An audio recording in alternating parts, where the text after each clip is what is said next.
Ang programang ito ay rated SPG. Striktong patnubay at gabay ng magulang ang kailangan. Maaaring may masiselang tema, lengguwahe, karahasan, sexual, horror o droga na hindi angkop sa mga bata. Matutuklasan na nga dito ni Annalyn at Giselle kung saan nagpa-DNA itong si Kinito, at dahil dyan ay malalaman nila ang resulta at magiging ebidensya ito kay Carlos.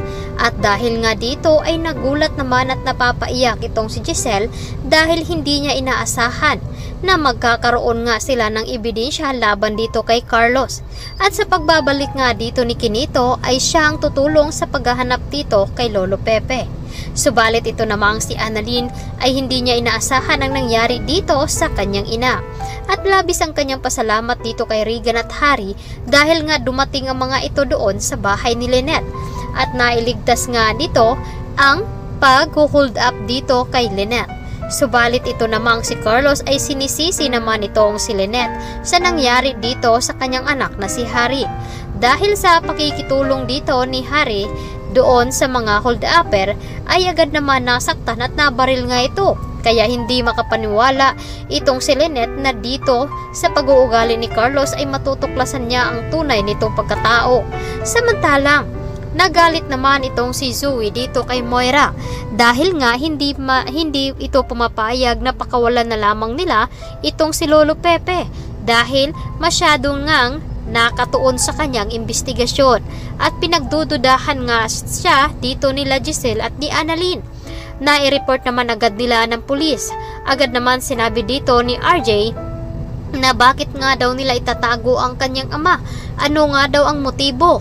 Agad naman sinabi dito ni Giselle na iisa lamang ang pakay ng mga ito kundi ang paghihigante. Ang hindi nila alam na meron itong malaking sikreto kaya nila ito tinatago. At sinabi rin dito ni RJ na dapat ay makaabot ng 24 oras upang kumilos ang mga pulis sa pag-imbestiga. At dahil dito ay naiiyak na lamang itong si Giselle. Agad naman lumapit itong si Annalyn dito. At agad naman sinabi ni Annalyn na baka may alam nga itong si Carlos dahil napatawag nga daw ito kay Zoe. At dito na nga pagdududahan nila itong si Carlos sa mga kinikilos kads. Tumawag naman ito si Lynette dito kay Carlos at tinanong kung anong oras nga daw ito uuwi. Ngunit nagalit naman itong si Carlos at sinabi niya na siya na nga daw ang magdidisiplina sa anak dito ni Lynette dahil masyado nga daw itong ini-spoil. Hindi naman nakapagsalita itong si Lynette na kahit nga gustong-gusto niyang ipagtanggol ang kanyang anak dahil hawak siya dito ni Dax.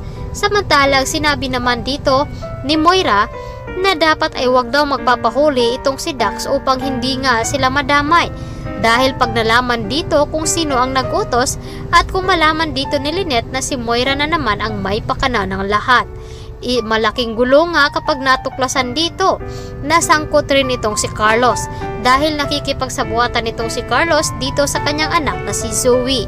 At ito namang si Zoe ay pilit na pagtatalo dito kay Moira. At pati naman si Baladja ay hindi naman makapagdesisyon dahil gusto nga nilang pipirahan itong si Lolo Pepe. Ngunit sa pagdating dito ni Zoe ay pipigilan nila kung ano man ang gawin nila dito kay Lolo Pepe. Kaya naman itong si Lolo Pepe ay gustong-gusto na nga niya makatakas doon upang maipaghiganti niya at ipadanas niya dito kay Moira ang ginawa nito sa kanya. Kaya naman magdadrama itong si Lolo Pepe dito kay Zoe na patatakasin siya at mailigtas siya sa kanyang kasalanan na pagtatago ng sikreto. Kaya ito ang dapat nating aantabayan at aabangan ngayong hapon dito lamang sa Abot Kamay na Pangarap. Maraming salamat.